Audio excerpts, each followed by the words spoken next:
Pisces, mendatang di Fortune Star 222 sama gue Lucky yang siap bacain energi kalian di bulan Juni.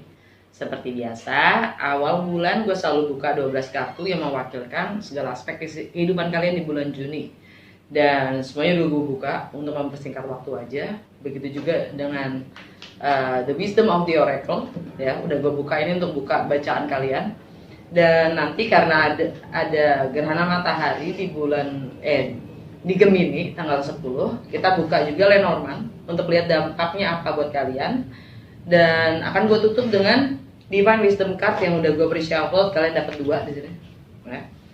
Dan juga energi semesta di bulan Juni, apa dampaknya buat kalian berdasarkan ke-12 kartu yang nongol di sini.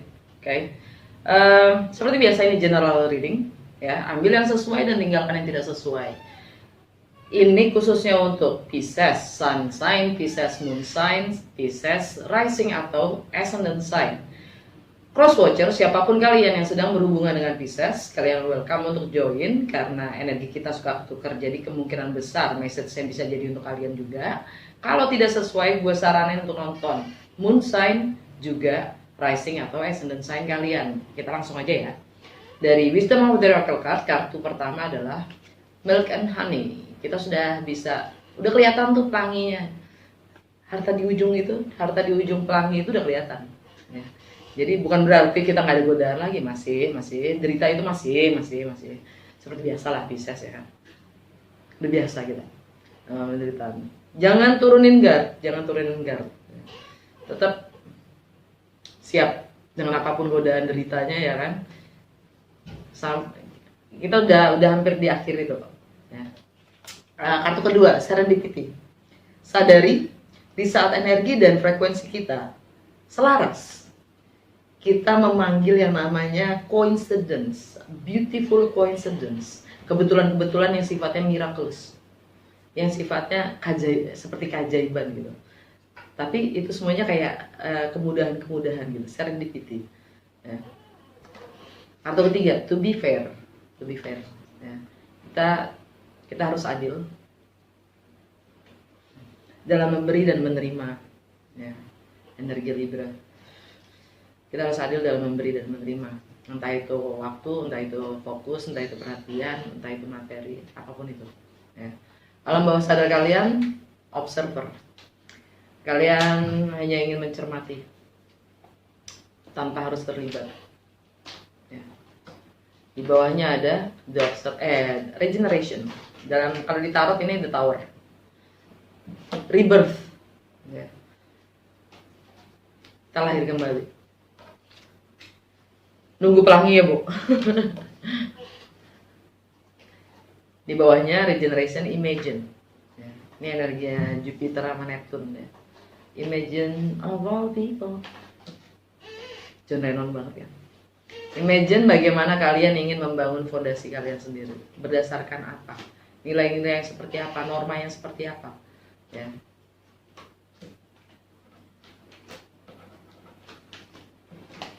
Udah gitu aja dari Oracle card, ya. Kayaknya energinya oke-oke aja tuh, ya. Maksudnya resistensi kalian terhadap cobaan atau derita cukup dibilang, go, tetap kuatkan, ya. Dengan Milk and Honey. Bagaimana orang lain melihat kalian atau dunia melihat kalian, dan bagaimana juga kalian melihat diri kalian sendiri. Ace of Pentacles, kalian ingin memulai sesuatu yang baru, yang nyata, ingin mewujudkan dan merealisasikan apapun sesuatu itu yang nyata, ya. Kalian punya peluang untuk itu. Income, material possession, harta benda, nilai, prioritas, etika dalam bekerja. Kalian dapat The Hermit, energinya Virgo.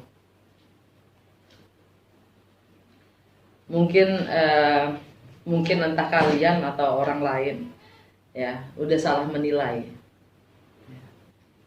Di sini ada pendapat kedua, maksudnya ada kesempatan kedua untuk melakukan pendekatan yang berbeda, ya.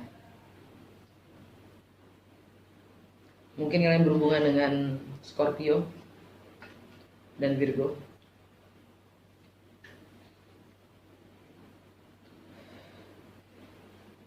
tentang income kalian, ya. Dan tentang relationship kalian juga dengan yang namanya materi itu sendiri. Kalian ingin mencari jawaban dari dalam diri kalian sendiri, bagaimana menghasilkan, ya, tentang nilai itu sendiri, tentang prioritas kalian sendiri. Dan dalam persepsi, mindset,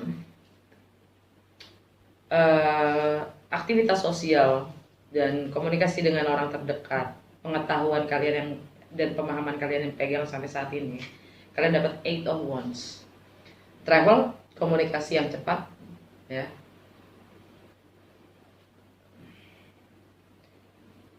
Juga progress, movements, ya, energi Sagittarius.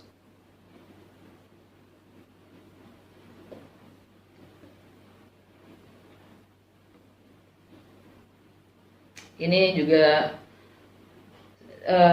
hubungannya juga dengan karir, reputasi kalian sendiri. Komunikasi yang cepat,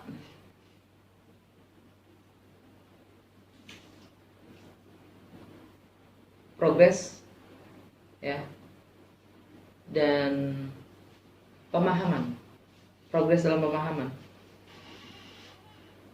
atau travel. Ini sifatnya untuk karir, reputasi, long term goals, juga status sosial kalian. Yang kalian juga mungkin lagi kontemplasi, ya, akan reputasi kalian atau karir kalian sendiri. Untuk home, family, fondasi, ya, kalian dapat the Empress. Kalian siap melahirkan, menciptakan suasana, situasi seseorang yang baru. The Empress, energi Venus. Venus ada di Gemini.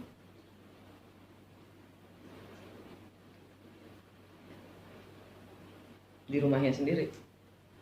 Oke. Ini mungkin akan hadir orang ketiga mungkin, karena The Empress itu nomor ketiga. Mungkin ada yang ingin melahirkan mungkin, ya. Melahirkan seorang anak, beneran anak. Mungkin akan ada hadir orang ketiga, beneran, pihak ketiga, ya. Libra, Taurus,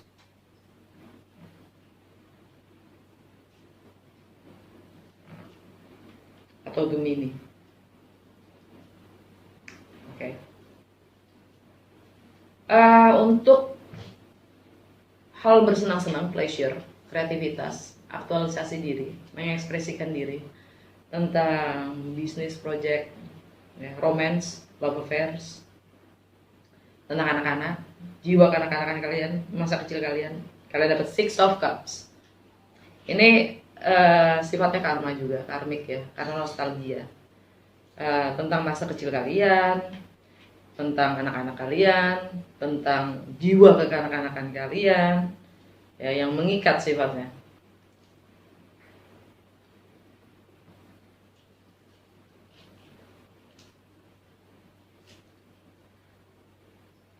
Untuk di keseharian, kesehatan, efisiensi waktu, dan bagaimana melayani orang lain, kalian dapat Seven of Pentacles, energinya Capricorn. Kalian coba untuk mengembangkan network, ya, friendship, dan sambil bersabar mencermati juga potensi kalian sendiri dan resources kalian sendiri. Di relationship, kalian dapat Judgment. Mungkin kalian punya kesempatan kedua untuk rekonsiliasi atau reuni, karena mungkin kalian sudah salah menilai di yang lalu, ya. Dan kalian dikasih kesempatan kedua untuk melakukan pendekatan yang berbeda. Energi Scorpio, mungkin kalian berhubungan dengan Scorpio. Yang kalian sebenarnya juga dalam hubungan relationship kalian lagi kontemplasi. Untuk masalah finansial, people's money, partner resources, joint venture, properti, warisan,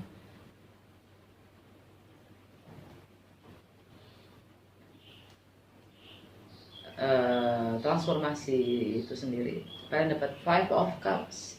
Kalian menyesal, kalian merasa kehilangan.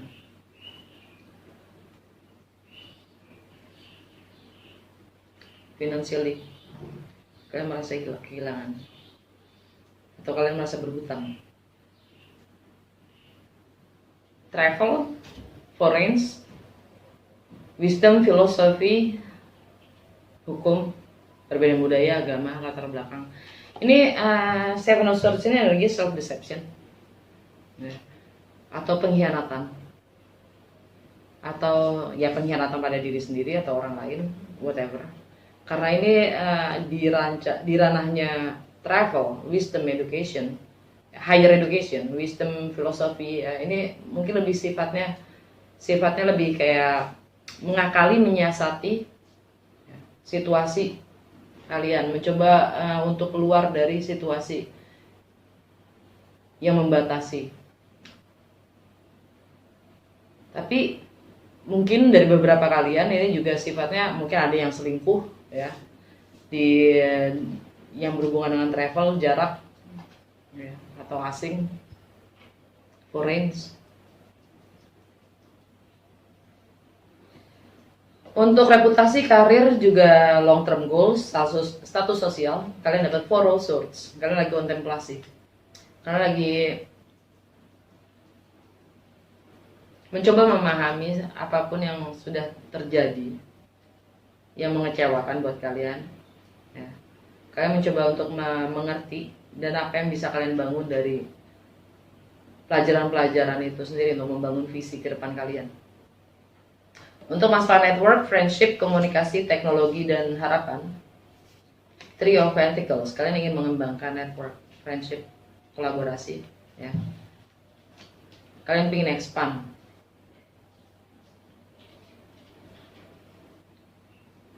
Kalian ingin kolaborasi. Untuk di rumahnya karma, ending, closure, alam bawah sadar, limiting beliefs, itu ada Two of Cups, ikatan atau komitmen atau spiritual connection, yang mungkin itu adalah karma yang kalian sendiri. Alam bawah sadar kalian, The Tower ya, mungkin kalian berurusan dengan Scorpio. Yang jelas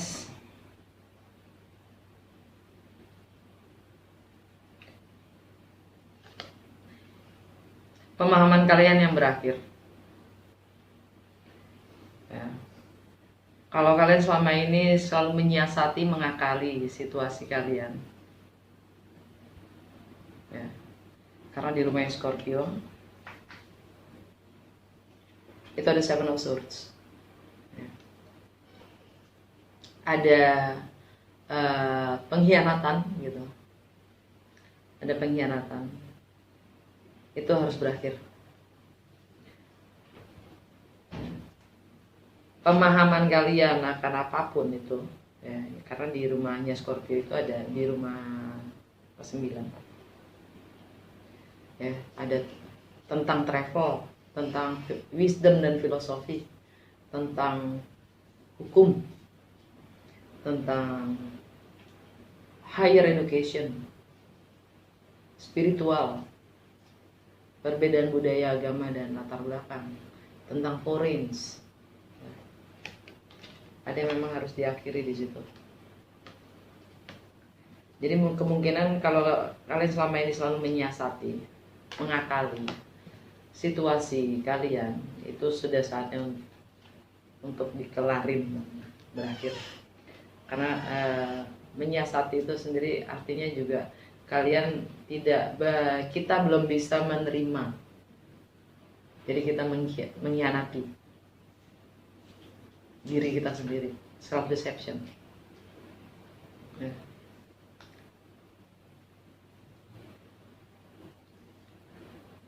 Di bawahnya ada Six of Swords, kita akan meninggalkan apapun itu, luka, trauma ya, derita, drama ya, di belakang. Kita akan keep moving forward ya. The Hierophant, energi Taurus, tentang komitmen, tentang keyakinan kita sendiri, tentang kepercayaan kita sendiri, ya, tentang persepsi kita sendiri akan apa itu namanya komitmen, struktur. Bisa jadi agama, the emperor di bawahnya.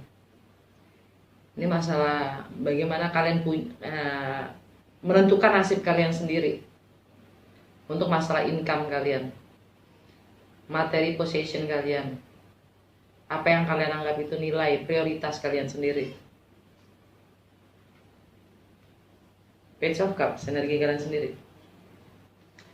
Kalian mencoba untuk seperti menjadi apa adanya, tulus, ikhlas seperti anak-anak. The Star, kalian healing untuk mencapai wish fulfillment, untuk mencapai destinasi kalian sendiri, takdir kalian sendiri. Two of Cups, komitmen itu sendiri, spiritual connection mungkin, destiny.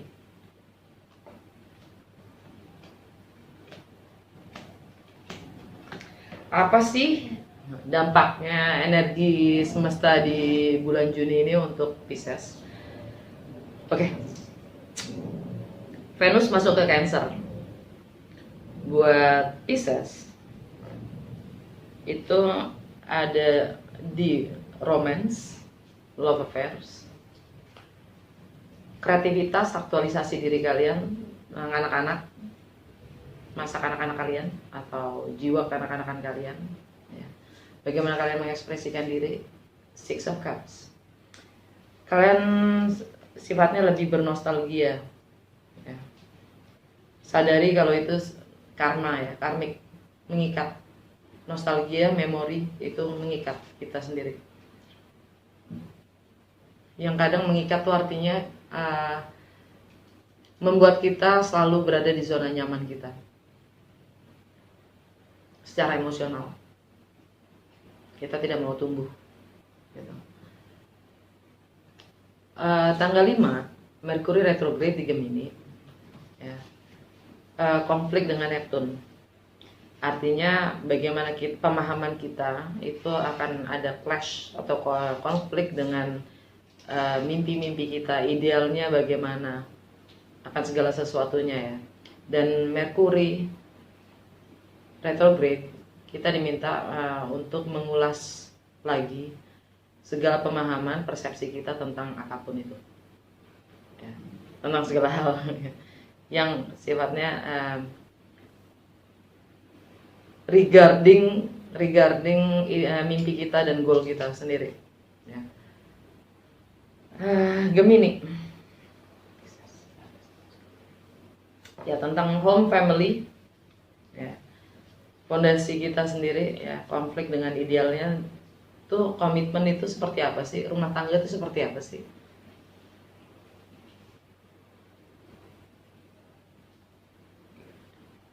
Kita maunya seperti apa sih? Dan di hari yang sama Mars yang mana di Cancer oposisi dengan Pluto di Capricorn. Tindakan kita apa mengingat nostalgia? Lagi-lagi Mars di Cancer itu nggak nyaman karena Mars itu tindakan, sedangkan Cancer itu sangat sensitif, baper, sangat emosional. Tindakan kita apa untuk berubah, karena Pluto itu kan perubahan, transformasi, ya. Untuk kalau kita ingin mengembangkan wawasan kita, memperluas network kita, ya. Kalau kita masih selalu di zona nyaman kita, bagaimana kita ingin memperluas network kita?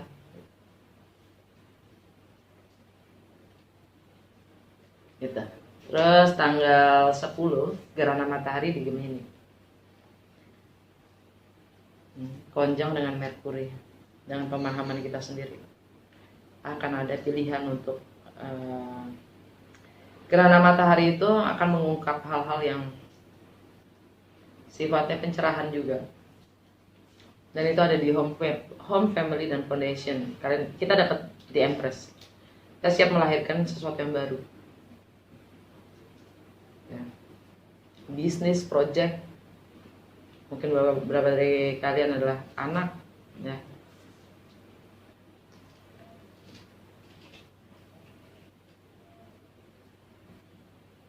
Itu akan ada clash, konflik dengan pemahaman persepsi kita sendiri. Tanggal 11 Mars masuk ke Leo, ninggalin Cancer. Jadi Mars itu masuk ke sehari-harian kita ya. Kita dapat Seven of Pentacles. Kita akan lebih untuk potensi kita, bagaimana kita mengembangkan potensi kita, resources kita akan lebih banyak bertindak dengan energi Mars di Leo. Karena dia sangat ambisius Leo dan punya determinasi yang tinggi. Ya. Dan yang penting tampil gitu Leo. Tanggal 12 Moon di Cancer, harmonis dengan Uranus di Taurus. Kreativitas kita, aktualisasi diri kita, bagaimana kita mengekspresikan diri kita itu selaras dengan bagaimana kita berkomunikasi dengan pemahaman kita sendiri, sejatinya diri kita,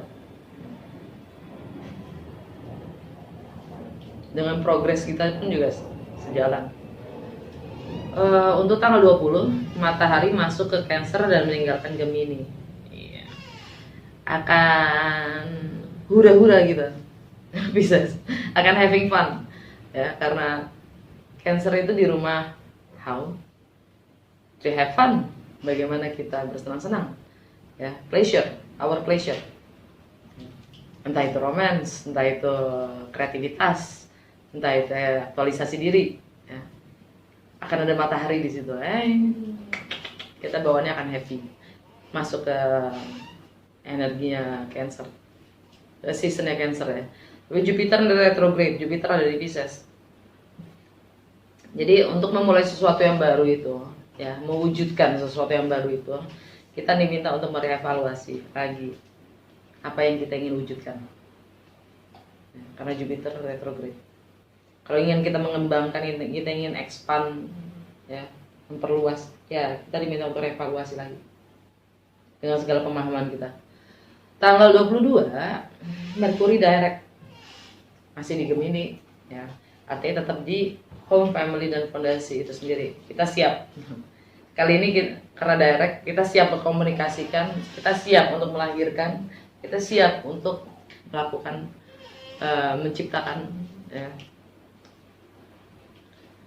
Tanggal 24 Purnama di Capricorn.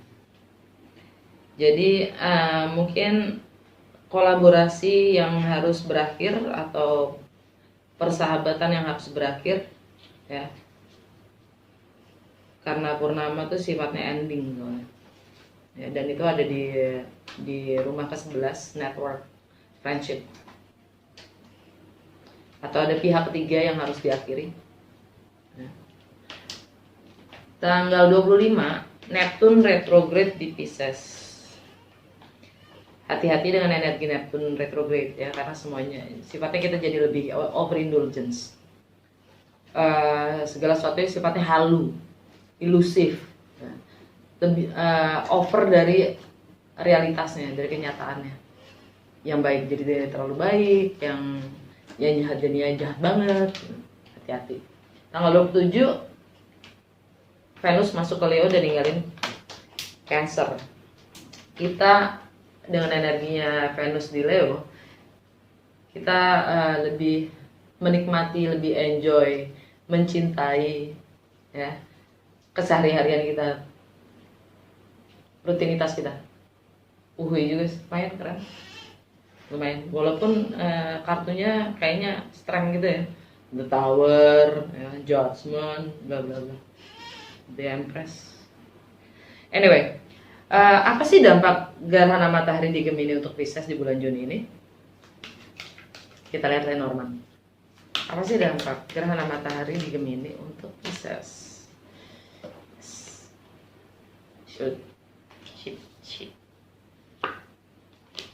Money, faces,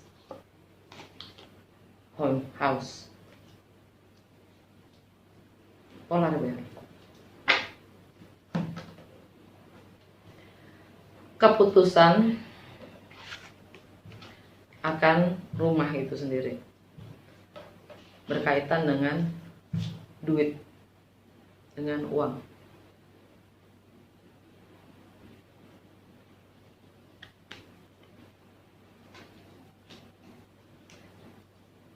Alam bawah sadar kita, polar bear, money, power, struggle, ibu, energi seorang ibu, energinya seorang yang punya otoritas, kuasa, ya. Dan di bawahnya ada kunci, di bawahnya ada salib, beban atau tanggung jawab yang harus kita pikul. The garden, hati-hati dengan banyaknya orang, banyaknya energi yang seliweran, itu bikin kita tersesat. Ya. Kita harus bisa mikirin yang terbaik untuk semua, karena energinya sangat tricky untuk mencapai apa yang kita inginkan, yaitu yang terbaik untuk semua.